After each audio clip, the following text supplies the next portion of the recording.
Waalaikumsalam warahmatullahi Saya wabarakatuh. akan mulai perkuliahan ini, sebenarnya saya jatahnya di tengah semester ya, yang terakhir ya. Tapi Pak Marja ada kegiatan lain, jadi saya menggantikan beliau untuk memberikan materi mengenai hukum lingkungan di S2 ini. Salah satu peserta kuliah itu Abdul Basit dari kelas internasional ya. Beliau teman kita itu dari Afghanistan ya. Ya waktu itu udah pernah juga ikut di politik hukum ya, tapi saya karena nggak tahu mekanismenya, saya pikir itu kelas tersendiri, tapi disisipkan di sini. Saya tadi udah mentranslate materi kuliah hukum lingkungan ini dalam bahasa Inggris supaya bisa dipahami oleh saudara kita itu, tapi ternyata kita digabungkan, jadi saya menggunakan bahasa yang sama-sama kita cintai ya, kita menggunakan bahasa Indonesia. Kita masuk ke materi ini ya, terkait dengan hukum lingkungan nasional ya, hukum lingkungan nasional ya. Nggak usah jauh-jauh sampai ke Undang-Undang Cipta Kerja ya, kita masih pada konsep awal mengenai hukum lingkungan ini ya. Ada beberapa pengertian mengenai hukum lingkungan ini. Saya pikir mungkin Pak Marjo sudah menyampaikan, tapi saya sampaikan juga lah hari ini. Pengertian hukum lingkungan apa sih? Pengertian tegas tentang hukum lingkungan itu tidak mudah ternyata. Ruang lingkup hukum lingkungan itu sangat luas dan banyak coraknya. Salah satunya bahwa Indonesia itu baru-baru saja ya, pemerintahan itu baru concern terhadap lingkungan hidup ya. Sehingga kita sekedar mentransplantasi atau mengadopsi dari beberapa belahan dunia yang lain, terutama negara-negara Eropa, karena kita menginduk atau mengikuti aliran hukum civil law ya. Misalnya di Belanda istilah hukum lingkungan itu disebut milieurecht. Kemudian ada di Inggris ini sebenarnya environmental law ya. Atau di Jerman Umweltrecht. Kemudian ada droit de l'environnement dari Prancis ya. Kemudian ada hukum alam seputar. Hukum alam seputar. Malaysia menggunakan istilah itu ya untuk kemudian. Kenapa sih kita harus istilah ini penting ya? Istilah itu berkaitan dengan konsep apa yang hendak ditawarkan. Kalau kita menggunakan istilah yang ruang lingkupnya kecil, maka hukum lingkungan itu menjadi sempit ya. Kalau kita lihat pendapat para sarjana, misalnya Munajat Danu Saputro, hukum lingkungan ialah hukum yang mengatur tatanan lingkungan hidup. Ya. Maksud dan tujuan pokoknya untuk memelihara dan melindungi lingkungan hidup, intinya ya. Bahwa hukum lingkungan ialah hukum yang mengatur tatanan lingkungan hidup secara normatif. Kita bisa membayangkan kalau lingkungan itu tidak diatur dalam produk peraturan perundangan, berarti dia tidak memiliki legitimasi normatif. Maksud dan tujuan pokoknya adalah untuk memelihara dan melindungi lingkungan hidup. Ya, waktu sebelumnya 82 misalnya dia masih pengelolaan ya, pengelolaan lingkungan hidup. Tapi kemudian di 2009 sudah dirubah melalui Undang-Undang 32 tahun 2009 dengan pokok pengaturan itu berkaitan dengan pemeliharaan dan pelindungan, pengelolaan termasuk dan perlindungan lingkungan hidup itu sendiri. Nah, ini pendapat dari Munajat dan Saputro itu menjadi referensi dalam pembentukan peraturan perundang-undangan terkait dengan lingkungan hidup. Hukum lingkungan itu dibagi dua ya, hukum lingkungan modern dan hukum lingkungan klasik ya. Kita lihat satu persatu. Beberapa pengertian terkait dengan lingkungan hidup yang kita tadi sudah masuk kepada ciri hukum lingkungan modern. Kalau hukum lingkungan modern itu environmental oriented law ya. Jadi hukum yang berorientasi pada lingkungan hidup ya. Jadi pembangunannya itu berkelanjutan tapi fokus pada kelestarian lingkungan hidup. Sifatnya utuh menyeluruh atau itu holistik. Holistik. Mungkin Anda bisa baca buku hukum lingkungan Prof. Akib ya, Holistic Ecologist. Ada sejak Stockholm ya, Declaration dan Undang-Undang Lingkungan Hidup tahun 82. Ini berkaitan dengan keinginan kita untuk mengarahkan pada satu kaidah normatif bahwa pengaturan hukum lingkungan itu orientasinya itu pada environmental, pada lingkungan hidup. Ya, jadi kalau ada paradigma anthropocentrism, ini udah mengarah pada paradigma ekosentrism. Paradigma anthropocentrism itu adalah paradigma yang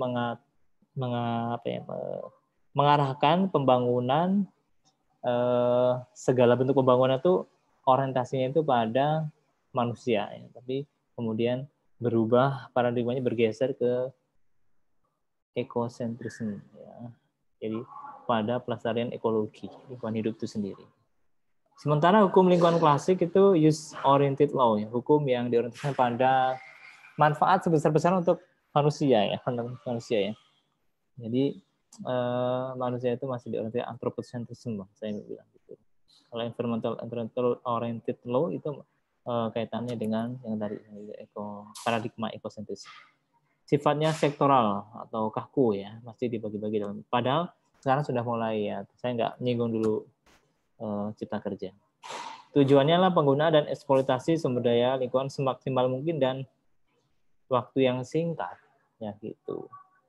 Nah, ini sudah mulai ditinggalkan, ya. Sudah mulai ditinggalkan. Termasuk Indonesia juga sudah meninggalkan ini sejak 82 sebenarnya, terkait dengan eksploitasi besar-besaran terhadap lingkungan hidup. Durkheim misalnya mengatakan hukum lingkungan itu adalah instrumentarium yuridis bagi pengelolaan lingkungan. Jadi hukum lingkungan itu sebagai instrumen yuridis, ya, instrumentarium yuridis, ya. Jadi hukum lingkungan itu yang pengertian tadi adalah seperangkat pengaturan yang berkaitan dengan lingkungan hidup, itu merupakan instrumen yuridis bagi pengelolaan lingkungan hidup. Hukum lingkungan berkaitan dengan lingkungan alam dan dalam arti yang lebih luas lagi. Lingkungan hidup, ya, sudah disampaikan Prof. Sumarja, efek Sumarja. Siti Sundari Rangkuti misalnya, hukum lingkungan menyangkut penetapan nilai yang sedang berlaku dan yang diharapkan diberlakukan yang mengatur tatanan lingkungan hidup. Jadi Siti Sundari Rangkuti itu menjelaskan bahwa hukum lingkungan itu tidak hanya berkaitan dengan jus constitutum saja, tapi juga jus constituendum.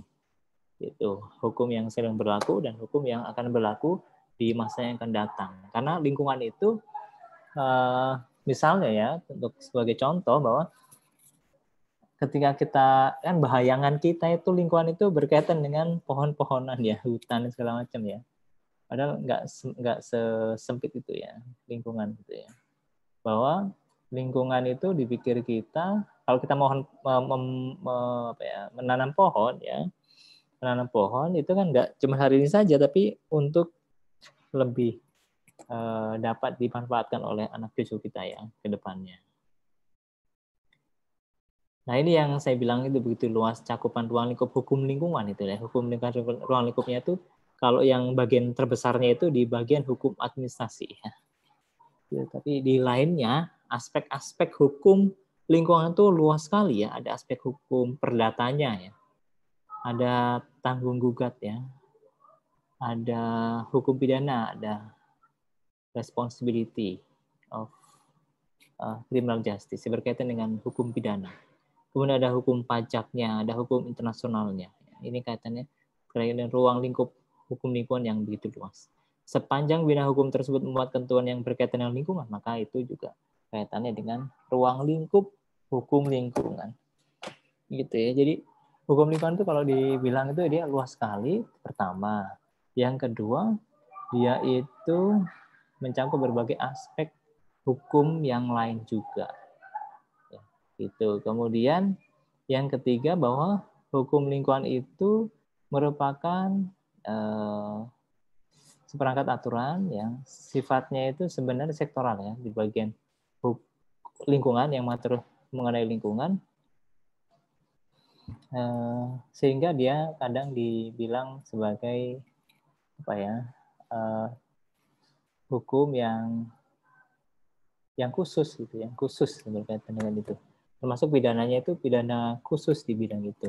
Makanya bagi APH, aparat penegak hukum, itu bidang lingkungan hidup, ya, terutama di sini itu merupakan kekhususan, ya. Kalau itu ada di APH itu ada kriminal khusus, ya, khusus bidang lingkungan, ya, bukan yang umum. Jadi kalau itu di luar KUHP. Nah, peraturan sebelum Undang-Undang Lingkungan Hidup atau Undang-Undang Perlindungan Lingkungan Hidup, ya, Misalnya ada hinder ordonansi ya. Ini undang-undang mengenai gangguan ya. 926 226. Menetapkan larangan mendirikan tempat usaha tanpa izin tempat usaha yang menimbulkan bahaya, kerusakan, dan atau gangguan. Secara limitatif ada 2 macam. Kelemahan hinder ordonansi ini masih ditulis dalam bahasa Belanda waktu itu, jadi belum aplikatif ya bagi masyarakat Indonesia yang baru memulai hidup baru ya dari kolonialisme. Tidak ditetapkan jangka waktu berlakunya izin yang dimaksud tadi. Tidak jelas batasan bahaya, kerusakan, dan gangguan ya, namanya masih baru-baru ya. Ketentuan pidana sangat ringan. Nah ini yang kaitannya dengan karena apa namanya rezim penjajah, jadi ini sepengaturannya saja gitu, pengaturannya itu orientasinya kepada negeri jajahan sehingga tidak ada kejelasan atau tolak ukur yang jelas. HO semacam hukum tetangga. Hinder ordonansi ini semacam hukum tetangga 200 meter dari tempat usaha dan dalam batas daerah tingkat 2, kabupaten kota. HO bersifat individual ya, belum sifatnya itu abstrak umum ya. Tapi ini memang benar ya, HO ini individualnya dalam arti bahwa si pengusaha itu dapat melakukan tindakan tertentu ya kaitannya dengan izin tempat usaha. Nah, peraturan yang lain adalah Gewaltstoffen Ordonansi tahun 49. Mengatur larangan impor, pembuatan, penjualan, pengangkutan, penyimpanan, pemakaian atau penggunaan bahan beracun yang membahayakan kesehatan manusia kecuali dengan izin Menteri Kesehatan. Ini kaitan juga dengan lingkungan ya. Pelanggaran dikenakan sanksi pidana kurungan 3 bulan, barang, benda atau benda dapat disita. Kelemahan ini tadi GSO tadi ya, sanksi sangat rendah. GSO masih memungkinkan impor B3 ya, bahan berbahaya beracun. Ya. Dalam Undang-Undang PPH dilarang, padahal ini dilarang sekali ya, barang-barang yang berbahaya beracun.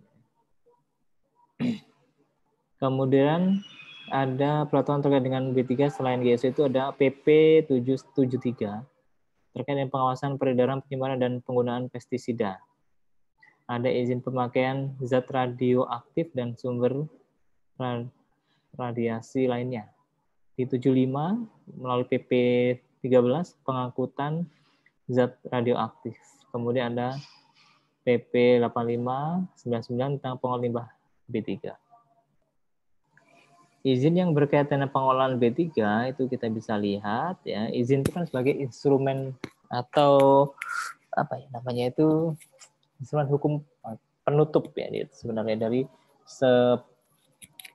sepanjang prosedur penerbitan izin. Izin itu sebagai apa norma penutup bahasanya itu.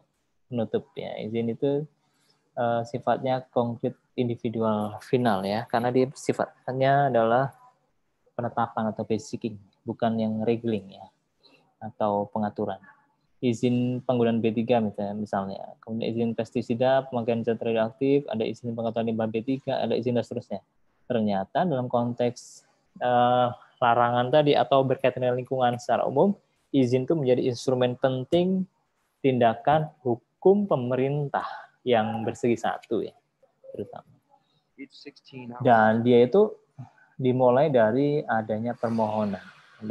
Jadi sifat di sini dalam konteks penerbitan izin itu sebenarnya pemerintah itu pasif. Yang aktif itu adalah si warga masyarakat sebagai pemohon. Dan produknya itu berupa keputusan tata usaha negara. Yang itu nanti mungkin Anda kalau yang pernah ikut perkuliahan hukum administrasi negara, Anda akan hukum administrasi negara ya, berarti nanti berlaku beberapa asas hukum administrasi negara ya berkaitan dengan kewenangannya, prosedur penerbitan izin atau permohonan izin tadi, dan substansi dari peraturan perundang-undangan yang berkaitan dengan pengaturan izin. Perundang-undangan lingkungan yang sifat nasional ya. Kelompok lingkungan hidup ya, dalam Undang-Undang 4 tahun 82, ada Undang-Undang 23 tahun 97 ya, tentang pengelolaan lingkungan hidup. Kemudian ada Undang-Undang 32 tahun 2009 UU PPLH. Berbagai peraturan sektoral misalnya, Undang-Undang Kehutanan, Undang-Undang Sumber Daya Air, Undang-Undang Perikanan, Undang-Undang Minerba, dan lain-lain. Ini peraturan pelaksanaannya. Nah, dalam konteks belajar di S2 atau strata 2, kan Anda ini sekarang posisinya juga sedang mengikuti materi kuliah metode penelitian ya, kaitannya ini ya. Saya ingin membedakan, ini materi ini yang sama juga disampaikan di S1, tapi bedanya di S2 itu adalah dalam konteks lingkungan hidup, itu ada undang-undang kelompok lingkungan hidup dan ada undang-undang sektoral. Nah gitu ya. Bedanya apa? Ini sama saja, tapi seolah undang-undang lingkungan hidup itu kaitannya undang-undang yang lebih tinggi atau undang-undang payung. Padahal kita nggak mengenal ada undang-undang payung sebenarnya itu. Kelompok lingkungan hidup, kelompok peraturan yang berkaitan dengan lingkungan hidup itu seolah dia lebih tinggi daripada undang-undang sektoral, misalnya kehutanan, sumber daya air, perikanan, mineral, dan lain-lain. Padahal nggak seperti itu, karena ini levelnya undang-undang. Menurut Hans Kelsen ya, dalam Pure Theory of Law itu ada hierarki peraturan perundang-undangan ya, melalui teorinya Stephen Bow Theory. Ya. Itu ada yang di puncaknya itu ada Pancasila, Undang-Undang Dasar 45, Undang-Undang, dan seterusnya di bawahnya. Itu di dalam Undang-Undang 12 tahun 2011 yang nanti mau diganti ya, mau dirubah lah itu kayaknya. Soalnya bocornya belum terlalu banyak. Misalnya kayak kita sering menggunakan motor atau mobil ada ban ya, ban itu bocor sekali, baru itu sekali, 2 kali kan tuh nggak diganti kan ya gitu, ditambal-tambal saja. Ini masih tambal sulam. Dengan 12 tahun 2011. Karena hanya ingin memasukkan ketentuan mengenai omnibus ya, metode omnibus ya. Tuh. Nah, ini kaitannya dengan ini S2, studi S2 menggambarkan perundang-undangan berkaitan dengan lingkungan hidup ini, ada undang-undang yang seolah ini adalah undang-undang payung dan ada undang-undang sektoral. Karena posisinya itu sesuai dengan teori Stephen Bow, teori tadi adalah sejajar, maka kita tidak bisa menggunakan, kalau terjadi konflik misalnya kok undang-undang lingkungannya itu atau undang-undang yang tadi ya, kehutanan atau sumber daya air kok bertentangan nih ya, pasal ini kok bertentangan dengan undang-undang lingkungan hidup, padahal undang-undang lingkungan hidup itu mencakup aspek-aspek yang strategis dan luas ya. Sumber daya yang sektor tadi yang perikanan, sumber daya air itu kok bertentangan dengan undang-undang ini, bagaimana itu konflik yang itu penyelesaiannya. Dalam kajian S2 Anda harus berpikir bahwa konflik itu harus diselesaikan dalam ranah teoretis ya, bukan normatif ya, teoretis atau asas ya. Makanya kalau dalam konteks penelitian hukum itu di S1 levelnya masih dogmatik ya, dogmatik. Jadi pasti sudah atau nanti diajarkan mengenai levelnya kita di mana sih. Kalau S1 itu kita memandang bahwa undang-undang atau peraturan perundang-undangan apapun itu di level 1 itu secara normatif itu mengatur sesuatu yang sudah fix ya. Maksudnya kita berasumsi bahwa undang-undang itu benar. Dan kalau ada kesalahan di lapangan ya yang di lapangan itu harus dicari sebabnya kenapa kok dia tidak melaksanakan undang-undang itu. Ya, misalnya undang-undang kehutanan, di situ diatur larangan menebang pohon, illegal logging dan seterusnya. Nah, kok ada illegal logging? Gitu ya.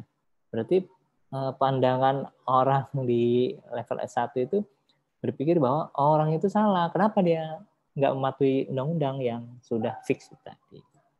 Tanpa memperdebatkan bahwa undang-undang itu adalah masih lemah misalnya, atau kurang, atau ada kekosongan hukum di situ. Nah itu level 1. Kenapa saya selalu mengatakan bahwa lulusan S1 itu menjadi tukang hukum nantinya ya, kayak APA itu ya, peraturan hukum. Kalau dia meragukan pasal ayat peraturan perundang-undangan, ya bagaimana dia menegakkan hukum itu kaitannya ya. Tapi kalau di level S2 dia sudah berbicara bukan hanya dogmatik normatif lagi, tapi juga sudah lebih tinggi lagi levelnya, itu berbicara mengenai teori dan asas ya. Kaitannya dengan ini misalnya ada konflik norma antara undang-undang perikanan dan undang-undang lingkungan hidup ini, bagaimana penyelesaiannya? Penyelesaiannya adalah dengan apa? Dengan apa? Halo? Halo, ada yang bisa menjawab?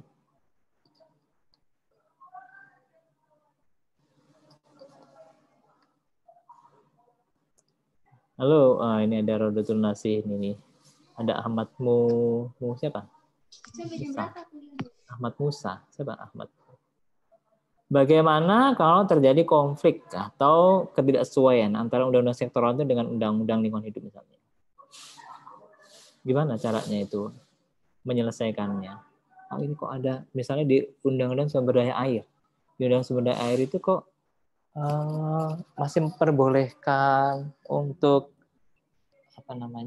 mengelola air ya oleh swasta ya. Itu kok bertentangan dengan Undang-Undang 32 tahun 2009 ya misalnya. Nah, terus konflik itu gimana penyelesaiannya? Sebagai akademisi, kalau sebagai hakim ya tinggal nunggu itu aja, pengajuan gugatan aja. Sebagai akademisi, bagaimana menyelesaikan konflik yang seperti ini? Konflik norma itu namanya. Halo? Halo, ada pendapat? Ada Nadia Ayu, ada Rosalinda, ada Mona Lisa, ada Yenima, Hotagal ini. Nggak jelas ini. Ini ada 32, including me, yang ikut join Zoom ini tadi. Tapi cuman saya dan beberapa orang saja yang aktif videonya. Ini yang bikin kami nggak optimal juga, ini mau ngajar ini. Ini ada Mas Hidayatullah ini ya. Ini ditunggu proposalnya mana, ini katanya mau. Lagi disusun, Pak. Oh gitu ya. Saya petunjuk. Sama minta data-data yang kemarin juga, Pak. Oke, nggak apa-apa. Nanti aja, ini kan masih semester 2 ya kalau salah. Nanti semester 3 udah ngajuin proposal pada. Jadi semester 4 udah selesai, mau sudah. Halo, bagaimana itu tadi? Kalau ada konflik norma, ini APH nanti harus juga bisa menjelaskan ini dia. Tapi kaitannya dengan bagaimana studi kita di S2 itu adalah menjawab masalah konflik norma sebenarnya. Kita sudah mulai meragukan adanya ketidakkonsistenan misalnya peraturan perundang ini pasal per pasal bunyi pasal ini kok nggak konsisten. Kalau di S1 kan kita harus menganggap bahwa pasal itu bagus. Kenapa? Misalnya ya di undang-undang tentang lingkungan hidup ini APH mau menerapkan ini, tapi pasalnya ini meragukan Pak. Gimana kami mau menerapkan ini gitu ya. Udah ragu dia. Jadi akhirnya nggak menegakkan hukum akhirnya. Gitu. Itu yang bahayanya kalau S1 udah berpikirnya itu teoritis dan bahkan filosofis masalahnya. Jadi nggak akan ada yang terjerat itu. Gitu. Nah, jadi gimana? Gimana menyelesaikan norma ini? Anda harus kembali pada ilmu dasar ya, hukum ya, ilmu hukum dasar. Di situ ada asas-asas hukum. Ya. Fungsinya asas itu apa sih? Asas itu apa sih? Gitu. Asas itu apa asas? Gunanya asas itu adalah menyelesaikan konflik norma salah satunya. Asas itu adalah pikiran dasar yang menjiwai. Saya selalu mengatakan itu ya. Entah saya lupa ini dari mana ya. Saya selalu menyematkan ini sumbernya dari Sudikno Martokusumo. Dosen saya di UGM. Asas itu adalah pikiran dasar yang menjiwai peraturan hukum konkret. Ya, pasal per pasal itu dijiwai ya. Misalnya asas ketertiban. Kita tidak perlu mengatakan bahwa masyarakat yang melewati jalan raya ketika menemui traffic light, lampu merah harus berhenti untuk ketertiban. Enggak perlu begitu ya. Enggak perlu ditunjukkan asasnya itu karena asas itu sudah menjiwai tadi peraturan hukum konkret. Asas ketertiban ada di situ apa? Asas tertibnya harus antri, harus gantian. Kalau hijau berjalan ya, kalau merah berhenti, kalau kuning ya balap-balapan. Itu kira-kira begitu memaknai traffic light itu. Ya, tapi itu di balik itu tadi peraturan hukum konkret itu ada asas ya, asas. Nah, misalnya ada ketidakkonsistenan dari Undang-Undang Sumber Daya Air dengan Undang-Undang 32 misalnya, mana yang harus dipakai? Itu mana harus dipakai? Bagi APH, para penegak hukum kan bingung ini. Jawabnya bagaimana? Dengan asas ternyata ya. Asas. Apa asasnya? Bukan yang dipakai ini seolah-olah karena Undang-Undang 32 itu lebih luas cakupannya, sementara Undang-Undang Kehutanan misalnya konfliknya dengan kehutanan itu sektoral. Maka yang diutamakan adalah Undang-Undang 32 tahun 2009. Pakailah dia asasnya adalah lex superiori derajat lex inferiori. Nah, itu kan salah. Ya, maksudnya undang-undang yang lebih tinggi mengesampingkan undang-undang yang lebih rendah. Tuh, seharusnya kan bukan itu ya. Harusnya apa? Lex apa? Asasnya apa jadinya? Ini waktu itu ada ya dosen ya. Kebetulan ditanya penyidik ya dari mana kalau salah dari kepolisian atau ya kepolisian lah ya. Dari Sumatera Utara ya, dari Medan datang ke sini hanya jauh-jauh ingin menanyakan tentang ini. Ternyata jawabannya salah. Salahnya dia menggunakan asas ini tadi. Asas lex superior ya. Dan rogat legi inferiori. Jadi undang-undang yang lebih tinggi harus diutamakan atau undang-undang yang lebih rendah nggak boleh bertentangan dengan undang-undang yang lebih tinggi. Padahal ini selevel undang-undang ya. Kita kembali ke teori tadi ya, Steuvenbow teori dari Hans Kelsen tadi. Jadi kalau ada konflik yang seperti ini sama-sama undang-undang atau levelnya undang-undang, berarti lex specialis ya. Misalnya ini undang-undang perikanan, berarti yang diutamakan adalah undang-undang perikanan, karena dia lebih spesial ya, daripada undang-undang lingkungan hidup yang luas cakupannya. Itu ya kira-kira ini konflik. Ini yang harus dikaji di di S2. Mungkin beberapa ada yang metode penelitian ikut dengan saya, ada yang enggak ya. Kebetulan kayaknya enggak ya di sini ya. Bukan dengan saya ya.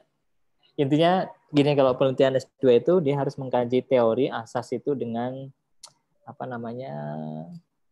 perilaku atau penerapan peraturan perundang-undangan lah, kira-kira begitu. Kita harus meragukan pasal per pasal ini tidak memenuhi asas keadilan, asas kemanfaatan atau asas kepastian hukum misalnya gitu, sehingga penerapannya itu enggak bagus gitu. Misal ini ada bimbingan saya ya, yang kaitannya dengan narkoba ini kan banyak kan pidana, jadi saya ngasih contohnya yang pidana. Narkoba itu itu musuh kita semua ya, musuh bangsa kira-kira gitu. Hukumannya itu hampir sama atau setara dengan undang-undang tentang tipikor ya. Orang-orang yang melakukan korupsi itu kan berat hukumannya. Bagi pencandu atau pengedar bahkan itu sama hukumannya. Kemudian dia orientasikan pada over capacity. Ternyata aparat penegak hukum itu lebih memilih pasal-pasal yang menguntungkan. Apa yang menguntungkan bagi aparat penegak hukum itu? Pasal-pasal yang menguntungkan itu, maksudnya menguntungkan itu yang membanyakan atau memperlama hukuman lah, kira-kira begitu. Padahal di Undang-Undang tentang Narkoba 35 tahun 2009 itu ada pasal-pasal yang kaitannya dengan rehabilitasi, tapi itu nggak dipilih. Jadi kalau bukan anak ya, mungkin yang udah tanggung lah 19 tahun itu bukan anak ya, bukan orang dewasa sebenarnya itu pengguna ya atau penyalahguna narkoba, dia akan didakwa sekaligus sebagai pengedar. Gitu, jadi tuntutannya banyak dengan tuntutan subsidiar itu, mungkin jaksa ini lebih paham ya, atau polisi ya. Kenapa tidak menggunakan pasal yang 113 misalnya kaitannya dengan rehabilitasi? Ada pilihan itu. Ini kemudian saya arahkan orientasi apa? Orientasi inilah yang asas yang perlu atau prinsip yang perlu dijaga supaya dalam implementasi undang-undang ini tidak hanya normatif gitu dan menguntungkan bagi si aparat penegak hukum tadi ya, tapi merugikan masyarakat gitu. Padahal ada pilihan. Nah, sehingga prinsipnya apa yang harus diorientasikan, yaitu pada penanganan yang lebih humanis. Caranya adalah memilih pasal rehabilitasi. Jangan tebang pilih ya. Ini anaknya artis atau anaknya pejabat ini direhabilitasi, sementara anak orang miskin di penjara seumur. Di penjara lama lah kira-kira begitu. Dan ini yang terjadi ya. Makanya saya minta mahasiswa itu kakak tingkat kalian untuk meneliti tentang itu, kebetulan dia jaksa juga. jauh sekali ya di Jawa sana. Jadi saya minta untuk apa sih kebijakan yang penting ya sebagai APH itu untuk meminimalisir penggunaan pasal-pasal yang memberatkan warga masyarakat dan tapi menguntungkan sih bagi APH ya untuk dapat kredit ya dari situ. Atau paling tidak memberi kebijakan memilih alternatif ya. Orientasinya over capacity lapas ya. Supaya nggak banyak itu ya. Banyak direhabilitasi, dikembalikan ke orang tua dan seterusnya. Nah gitu ya, jadi harus ada orientasinya, nggak sekedar normatif kita pilih pasal yang menguntungkan, tapi ada orientasi yang dibangun. Misalnya kemanfaatan yang lebih luas ya, misalnya seperti Jeremy Bentham ya dan John Stuart Mill dalam konteks bahwa hukum itu adalah untuk manusia. Hukum itu harus bermanfaat lebih ya. Jadi dia mengatakan the great happiness for the great numbers. Ya, sebaik-baiknya peraturan itu adalah yang paling bermanfaat bagi sebanyak-banyaknya orang. Nah, kira-kira begitulah. Jadi undang-undang itu juga begitu. Undang-undang 35/2009 itu tentang narkotika itu memberi pilihan sebenarnya. Itu memberikan pilihan ke sana. Tapi biasanya enggak di situ, enggak di situ. Di posisinya di mana sekarang ini ada polisi ya, Pak Polisi mungkin harus berpikir kayak gitu ya. Secara akademis ya, tapi kalau jadi polisi di lingkungan kepolisiannya mungkin ya harus taat aturan. Nah ini kaitan dengan bagaimana konflik harus diselesaikan dengan asas dan teori.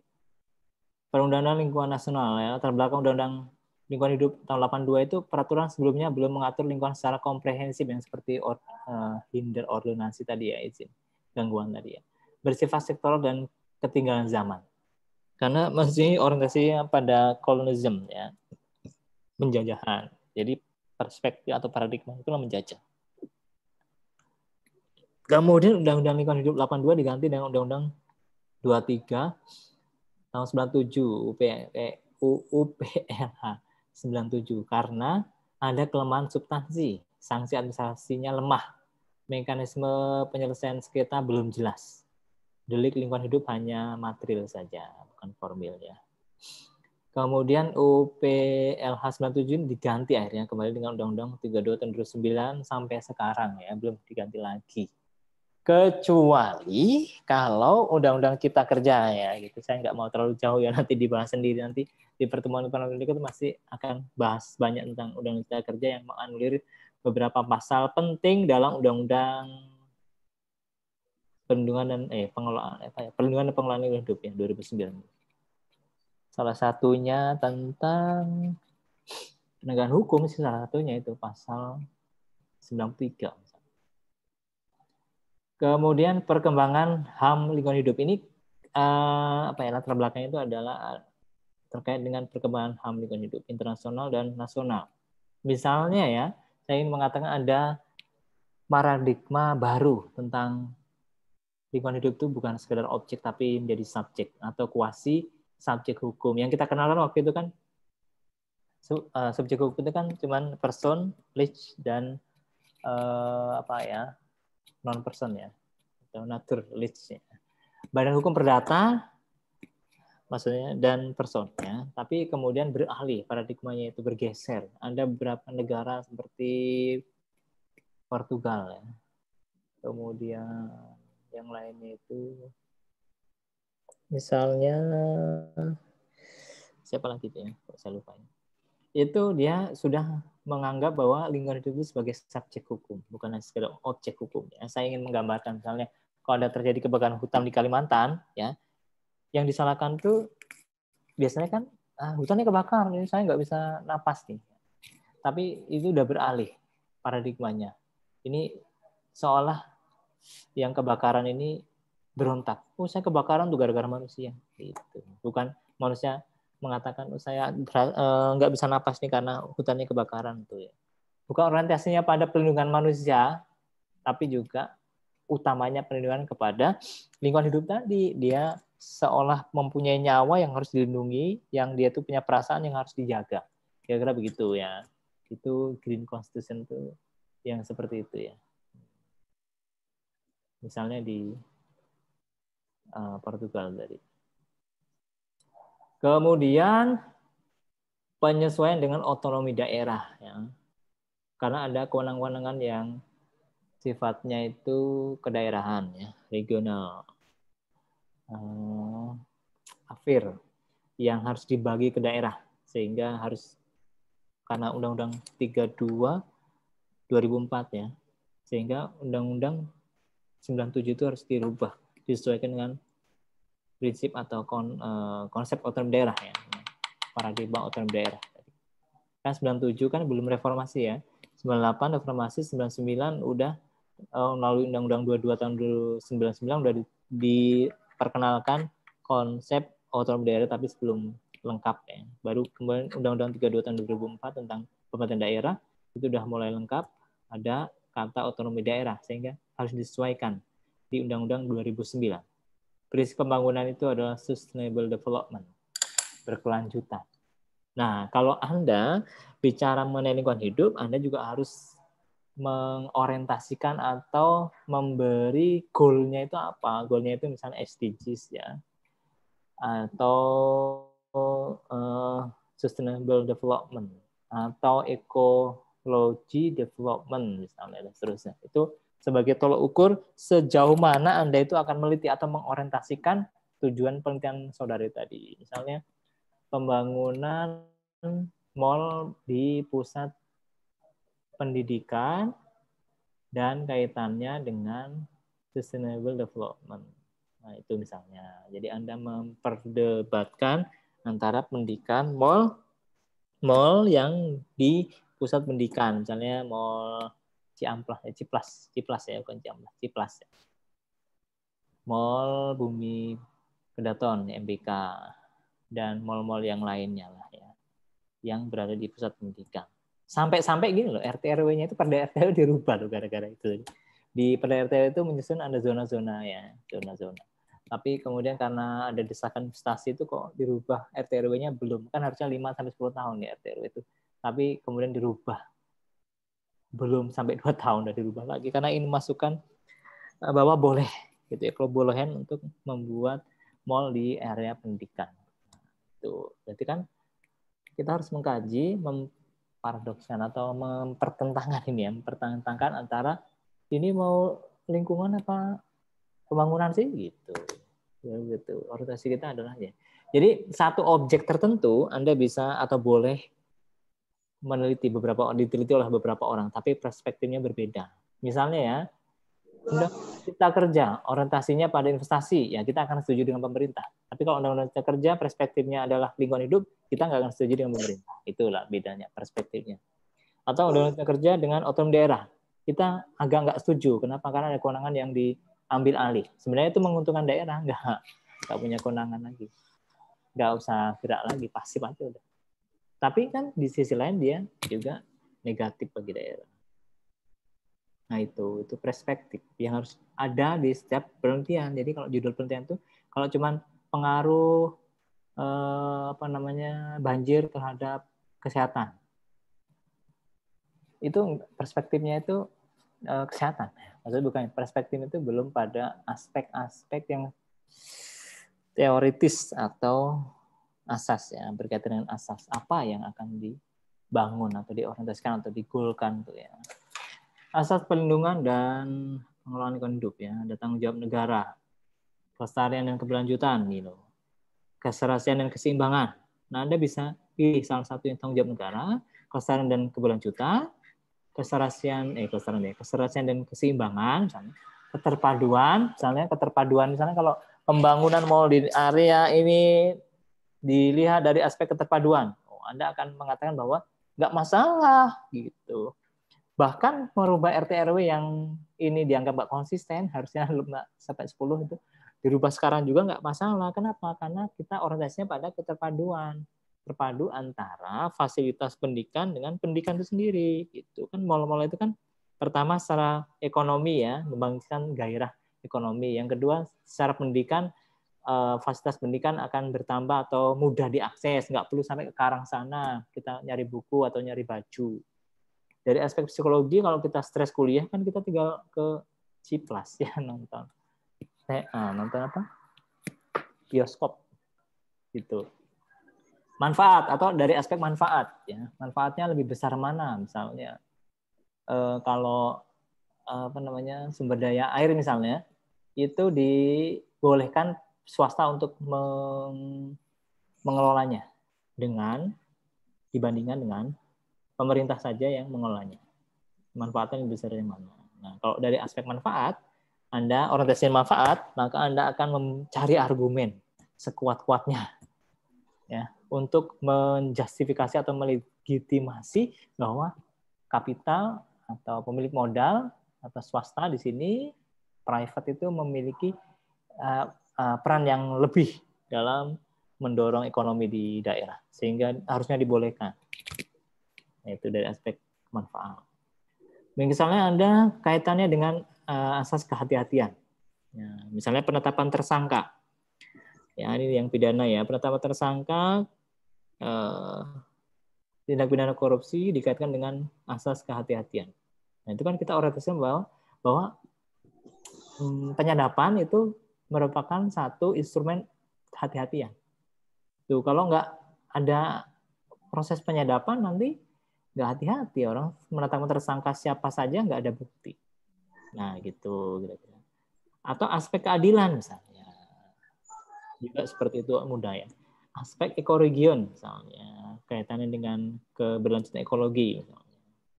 Ada aspek kenegaraan hayati, pencemar membayar ya, atau polluters pay principle atau prinsip pencemar membayar. Partisipatif. Oh, yang pencemar membayar tadi polluter pay principle misalnya dalam penegakan hukum lingkungan misalnya. Itu Anda akan berorientasi pada bagaimana beban, dia kan nggak perlu dia langsung dipidana misalnya melalui proses peradilan yang panjang dan melelahkan menghabiskan dana yang banyak. Jadi tinggal menggunakan asas ini tadi, asas polluter pay principle. Jadi kalau ada yang perusahaan yang membakar hutan atau tidak sengaja membakar hutan, kan itu kan ada dampak ekonomi ya. Dia harus membayar itu. Jadi kan balik modal. Negara nggak perlu ngeluarin duit untuk proses persidangan dan seterusnya. Kemudian ada partisipatif. Itu kaitan dengan peran serta masyarakat. Kearifan lokal, bagaimana kearifan lokal itu bisa mendorong perlindungan lingkungan hidup. Tata kelola pemerintahan yang baik, good governance atau good corporate governance ya. Dan otonomi daerah, asas otonomi daerah. Ya, kaitkan saja dengan asas-asas ini ya. Kan mudah sekali ya. Berarti kan ya, Anda yang biasanya pelaksanaan Undang-Undang Nomor 32 tahun 2009 di daerah X. Itu S1 ya. Itu kan orientasinya kan berarti ingin menggambarkan bahwa undang-undang ini benar, masyarakatnya salah, masalahnya di mana ya? Gitu. Nah, sekarang Anda sudah mulai berpikir bahwa peraturan ini harus diorientasikan pada apa ya? Undang-undang ini kok agaknya nggak konsisten dengan asas manfaat ini. Dengan undang-undang ini malah nggak bermanfaat banyak. Ya, gitu. Jadi Anda bisa orientasikan dengan asas kemanfaatan. Utility misalnya. Atau ekologian, atau kearifan lokal dan otonomi daerah misalnya. Ya, mudah ya. Buat penelitian S2 ya. Oke, berikutnya tujuan PPLH, perlindungan dan pengelolaan hidup ya. Melindungi wilayah NKRI dari pencemaran atau kerusakan lingkungan hidup. Nah, ini yang penting ini ya. Apa sih kriteria yang dimaksud dengan pencemaran itu? Coba ini saya mau tanya ini, ada APH misalnya, ada polisi ya, penyidik di Krimsus ya.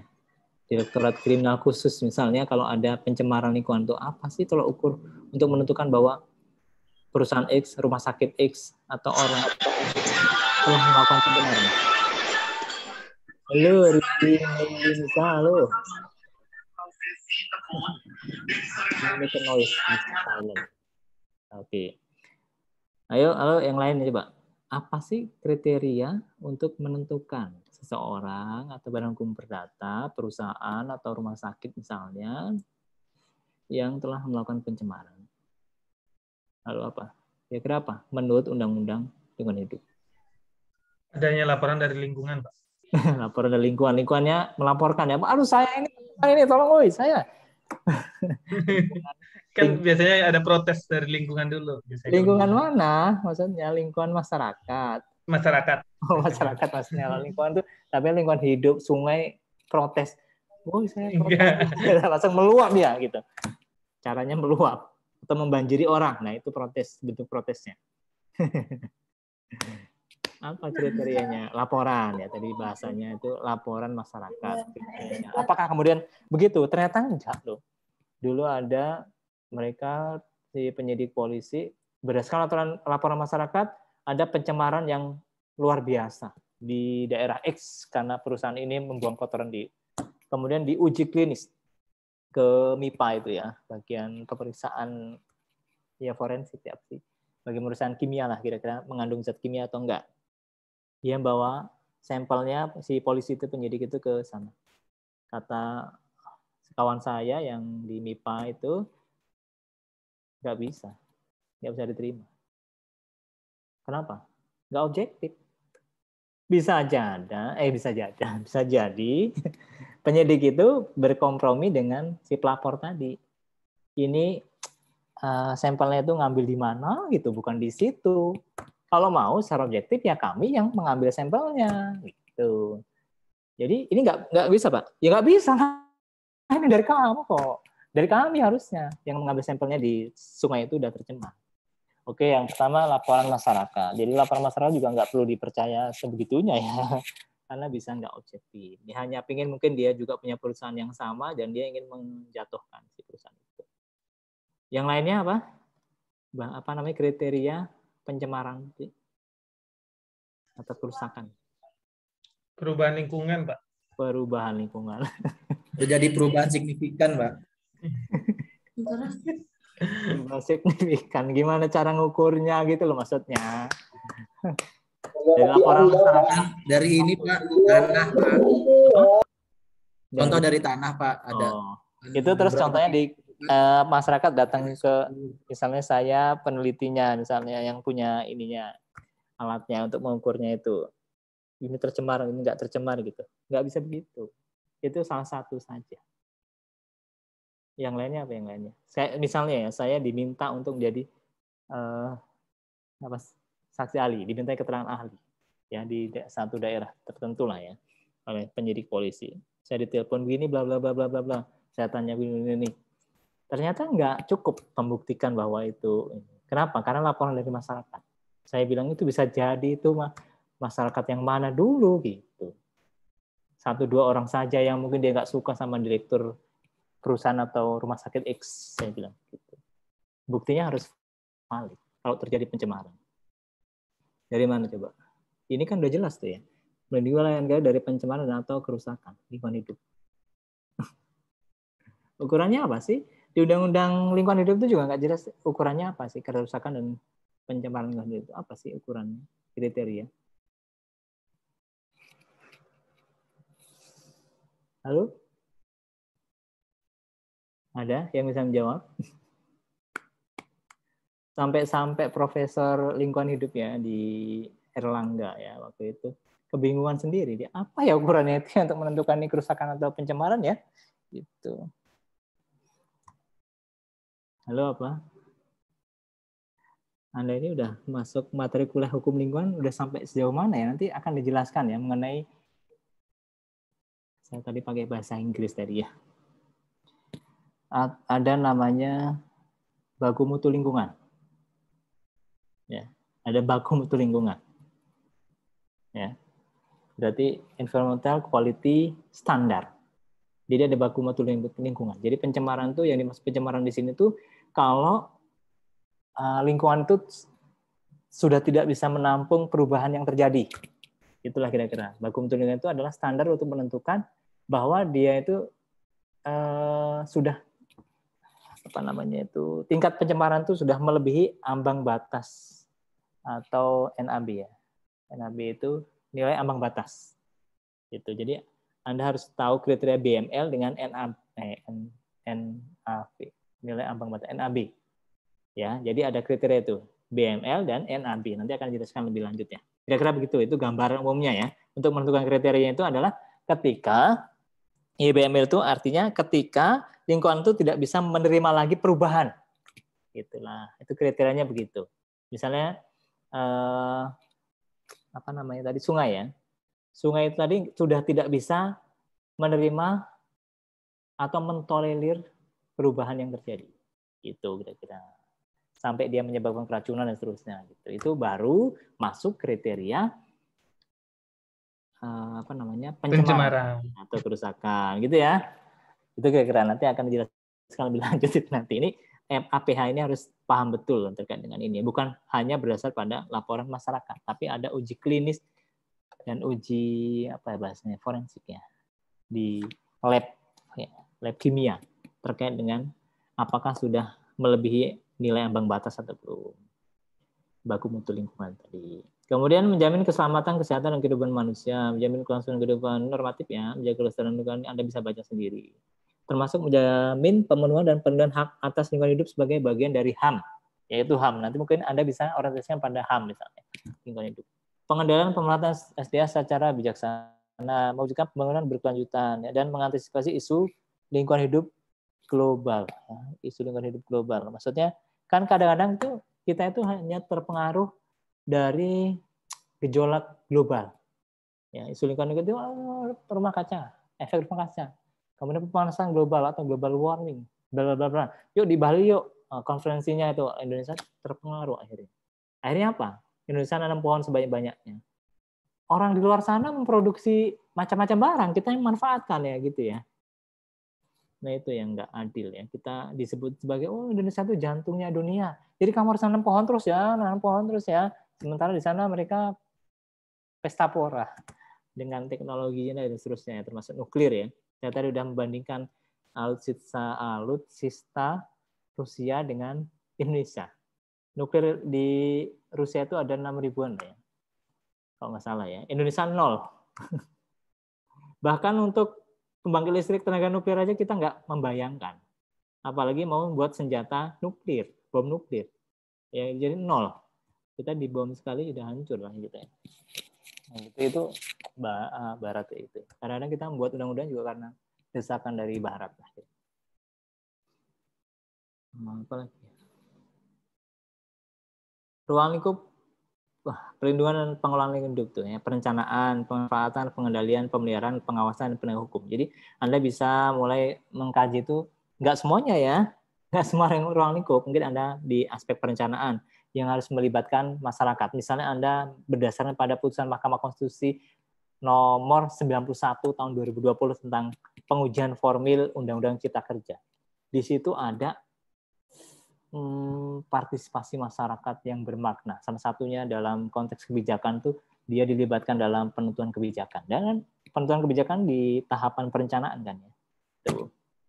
Pemanfaatan, pengendalian, pemeliharaan, pengawasan, dan penegakan hukum. Misalnya di penegakan hukum ini yang kajian yang lebih aplikatif mungkin bagi APH ya. Rata-rata di sini kan ada banyak dari hakim ada ya.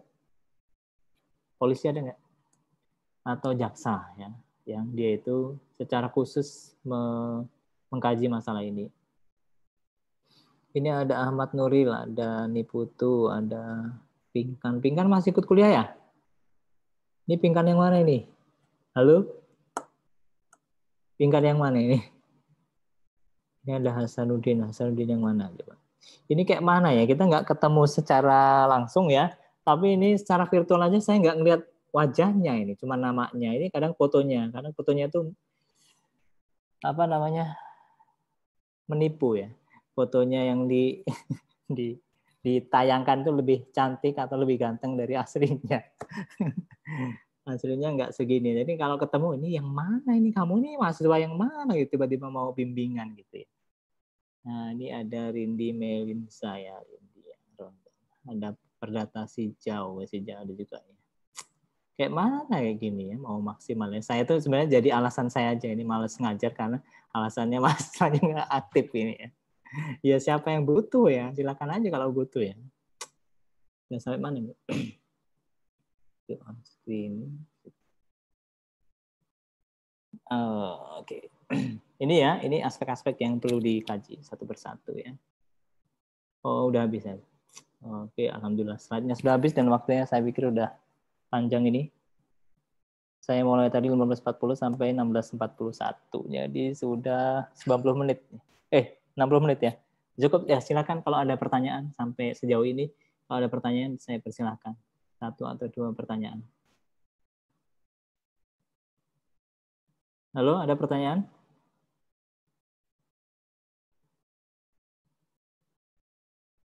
Ini saya lihat di forum chat ya. Chatnya itu malah untuk absen ya. Sudah bergabung di Zoom. Oke. Is there? Oh, hello, Professor. Could you please provide a summary of the lecture in English at the end of the lecture? Thank you. I will contact you by WhatsApp maybe or email. I will email you about this lecture. Yeah, I have made the translation of this lecture in English, so you can access in email or WhatsApp or the Magister of Law Department provides free class. Or this Lampung University provide free class, and you could access the free class and get the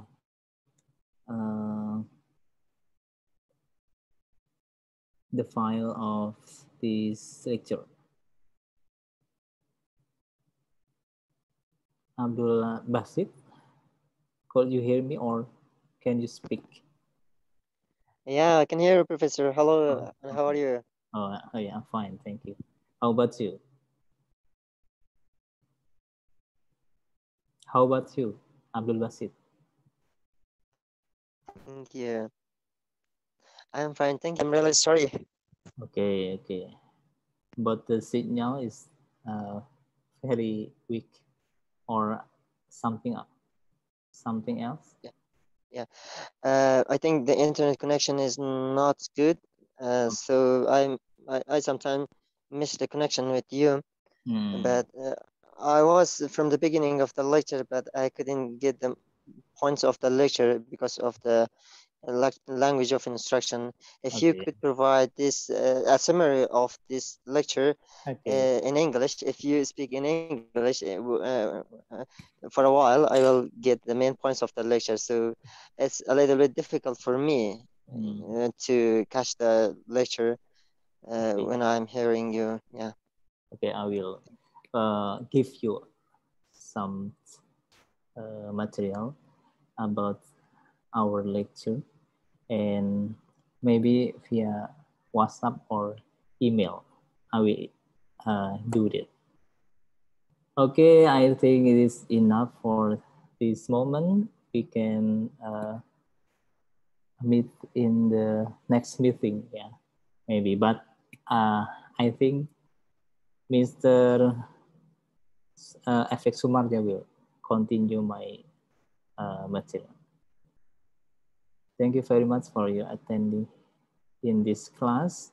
Maybe you can meet directly, or maybe you can visit in Indonesia. Yeah, visit Indonesia. Or maybe we just interact by Zoom meeting. But I hope we can meet directly in Lampung University Green Campus. Baik, Bapak-bapak Ibu sekalian, nanti kita bertemu di pekan depan, atau kalau ini kan masih jatahnya Pak Marja, saya hanya memberikan supaya nggak kosong waktu belajar kita ini. Nanti kita akan bertemu mungkin di tengah semester yang akhir ya, akhir semester lah ya, mulai dari tengah semester. Ya, kaitannya dengan penegakan hukum, nanti saya mungkin bisa buat materi yang lebih bagus. Including Abdul Basit, I will make the environmental law file in English, yeah, in English to make you happy, or you can access this information about the environmental law of Indonesia. Oke, baik Bapak Ibu sekalian, saya akhiri pertemuan kita pada sore hari ini. Saya juga mau pulang. Ini kebetulan mobil saya di S2 sih, Tapi di sini udah kosong semua, ini udah pada pulang semua, sudah mau diusir oleh penjaga gedung. Terima kasih atas kesempatannya. Assalamualaikum warahmatullahi wabarakatuh. Selamat sore dan selamat menjalankan aktivitas yang lainnya. Waalaikumsalam warahmatullahi wabarakatuh. Terima kasih, Pak. Waalaikumsalam, Pak. Terima kasih Terima kasih banyak. Pak Gus. Yuk.